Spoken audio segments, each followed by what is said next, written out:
Hello प्यारे साथियों, नमस्कार, सुप्रभात। आज हमारे यहाँ सुबह से ही बारिश हो रही थी, तो बारिश के समय मैं स्कूल के लिए तैयार हो गया और जैसे ही बारिश रुकी मैं अपने घर के बाहर आ गया और आज मेरे पास बाइक नहीं थी तो मुझे लिफ्ट लेकर के विद्यालय के लिए जाना था पढ़ाने।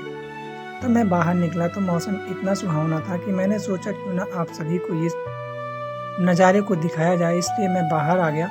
और वैसे मैं लिफ्ट का इंतज़ार भी कर रहा था तो मुझे लगा कि ये आप सबको दिखाना चाहिए। तो ये छोटे-छोटे बच्चे जो स्कूल के लिए निकल चुके थे, पढ़ने आ रहे थे, मैं भी धीरे-धीरे पैदल करके थोड़ा आगे बढ़ गया। जैसे मैं आगे बढ़ ही रहा था, तो फिर देखा कि इतना अच्छा मौसम था, बच्चे पढ़ने के लिए जा रहे थे और मुझे भी पढ़ाने जाना था और मैं इंतज़ार कर रहा था कि कोई मिल जाए जिसके साथ मैं विद्यालय चले जाऊँ। और ये जो प्रकृति है ना, बहुत ही शानदार दिखाई दे रही थी, तो इसको मैंने कैमरे में कैद करना चाहा। और इसी दौरान जैसे ही मैं इन सबको कैद कर रहा था तो पुनः देखा जाए तो ये जो बारिश थी ना, वो धीरे-धीरे फिर से बूँदें गिरना शुरू हो गए थे, लेकिन वो बूँदें बहुत धीरे थी। तो मुझे लगा कि मुझे स्कूल जाना चाहिए, लेकिन मैंने कुछ ही क्षण में देखा कि ये बारिश जो है थोड़ा तेज़ी के साथ बढ़ रही थी। तो मैं पुनः धीरे-धीरे अपने कदमों से अपने घर की तरफ फिर मैं वापस आ ही रहा था। तो मैंने सोचा सबको विश्वास हो कि ना हो, इसलिए मैंने, आप देख सकते हैं कि ये जो बूँदें हैं वर्षा की वो जल में दिखाई दे रही थी। तो मैं पुनः अपने घर पे आने के बाद दुकान पर बैठ गया। तो मेरा एक मित्र है जो कि बहुत अच्छा धावक है, तो वो अपने ग्राउंड पर प्रैक्टिस नहीं कर पाया बारिश के कारण, तो वो सड़क पर ही कर रहा था। तो मैंने इसको भी कैद कर लिया हुआ है। मैंने सोचा कि लोगों की मेहनत को दिखाएं, क्योंकि जो लगातार मेहनत करता है सफलता प्राप्त करता है। आखिरकार मुझे जो है लिफ्ट मिल गई स्कूल के लिए, तो मैं निकल गया हूँ। एक फ्रेंड मिल गए थे, तो मैं धीरे-धीरे जा रहा था। तो ये बारिश में आप देख सकते हैं कि मैं अपने बहादुरपुर नहर के पास पहुँच रहा था। तो वहाँ पर लोग बैठकर चर्चाएँ कर रहे थे और वहाँ पर छोटी सी नहर है जिसमें फसलों के लिए पानी दिया जाता है। आगे निकल ही रहे थे कि मैंने सोचा ना नज़ारे को कैद किया जाए धीरे-धीरे। यहाँ पर बड़ा फेमस समोसे की दुकान है, तो मैंने सोचा कि इसको भी कैप्चर कर लिया जाए कि बर्मा समोसे की दुकान बहुत फेमस है हमारे क्षेत्र में। तो मैं आगे बढ़ गया और धीरे-धीरे मैं आगे बढ़ता ही रहा और एक क्षण पे मैं अपने विद्यालय पहुँच चुका था और मैं लेट भी हो चुका था, क्योंकि सारे टीचर्स और जो बच्चे आने थे वो आ गए थे बारिश के कारण। तो मैं लेट हो गया और जब मैं लेट हुआ तो मैंने सोचा यहाँ पे भी को व्यूज़ दिखा दूँ थोड़ा बहुत। मैं आगे बढ़ा और वहाँ पर आपको दिखा सकता हूँ कि बच्चों की संख्या थोड़ा कम ही थी और ये हमारा स्कूल ग्राउंड था जिसमें पानी भर चुका था।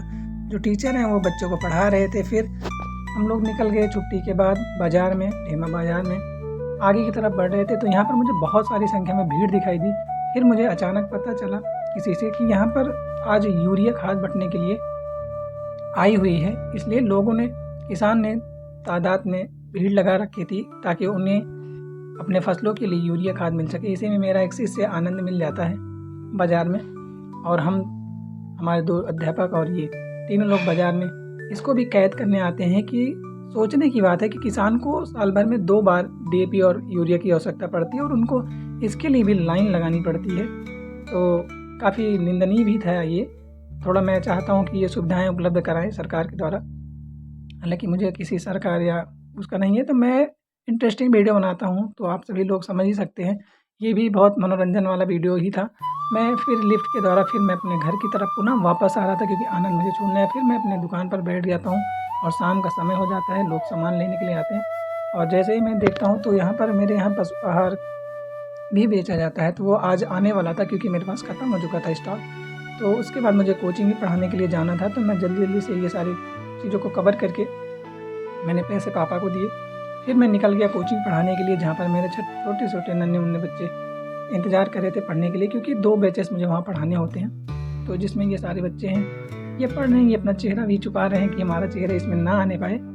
ये हाई स्कूल वाले बच्चे हैं, इनको मैथ लगानी होती है, तो ये लोग अपना चेहरे को कह रहे, सर मेरा चेहरा ना दिखाइए। मैंने तो इन लोगों को कहा कि ऐसा कुछ भी नहीं होता है, क्योंकि आपको आना चाहिए, पढ़ने में आप अच्छे हैं। तो फिर इन्होंने कहा सर आप अपना चेहरा दिखाइए, तो मैं दिखा रहा था। तो इस जो बच्चे हंस रहे थे, इसमें मैं भी हंस रहा था। तो मैंने अपनी कोचिंग के सेकंड बैच को मैं दूर से कैप्चर करने का प्रयास किया हूँ, जिसमें ये मेरे छोटे-छोटे बच्चे हैं, काफ़ी टैलेंटेड बच्चे हैं। इनके द्वारा भी कभी आपको कुछ वॉइस या फिर वीडियोज़ आपको देखने को मिलेंगी, जिसमें ये हमारे यहाँ विनायक है, एकसाद हैं और अल्सान है, एकसद हैं, पूजा है, अनन्या है, शिफा है, बहुत सारे बच्चे हैं। अभी और बच्चे आज एब्सेंट भी थे। तो इन सब के भी एक्टिविटीज़ आपको धीरे-धीरे वीडियो में देखने को मिलती रहेगी। फिर उसको मैं कोचिंग पढ़ा ही रहा था, तो पढ़ाने के बाद मुझे पुनः वापस अपने घर आना चाहिए, क्योंकि वहाँ पर बाज़ार थी, तो मेरी दुकान है किराने की। मम्मी दुकान पर बैठी हुई थी, मैं अंदर आया। जो पशु आहार आपको मैंने दिखाया था ज़्यादा टाइम गिर रहा था, वो मेरे यहाँ पूरा स्टॉक आ चुका था, जिसमें पशु आहार था, चूनी था, चोकर था। तो जिसको भी आवश्यकता हो वो मेरे यहाँ से आके ले सकता है। फिर हमने सोचा क्यों ना आपको इस बाज़ार का नज़ारा दिखाया जाए। तो ये जब बाज़ार हमारे यहाँ लग रही थी, मवैया बाज़ार है, बहुत प्राचीन बाज़ार है, इसको भी मैंने कैप्चर किया। ये पंचायत भवन में आगे बढ़ रहा था, तो लोग सब्जियाँ खरीद रहे थे या फिर सब्जी बेच रहे थे, तो मैं आगे बढ़ चुका था। फिर यहाँ पर बहुत ही इंटरेस्टिंग वीडियो है, क्योंकि आगे मैं जैसे बढ़ रहा था तो एक दुकान लगी हुई थी, जो कि लोग बुला करके सब्जियाँ बेच रहे थे, तो काफ़ी इंटरेस्टिंग। ये नाइट का व्यू है हमारे मवैया बाज़ार का, ये रात का नज़ारा है। यहाँ पर एक बड़ी सी लाइट लगी हुई है, जिससे पूरे बाज़ार में अंजोर रहता है, तो काफ़ी अच्छा ही ये प्रक्रिया है। और ये लास्ट व्यू था हमारे इस दिन का, और ये मेरे पूरे दिन की प्रक्रिया थी। तो थैंक यू आप सभी ने मेरे इस वीडियो को अंत तक देखा।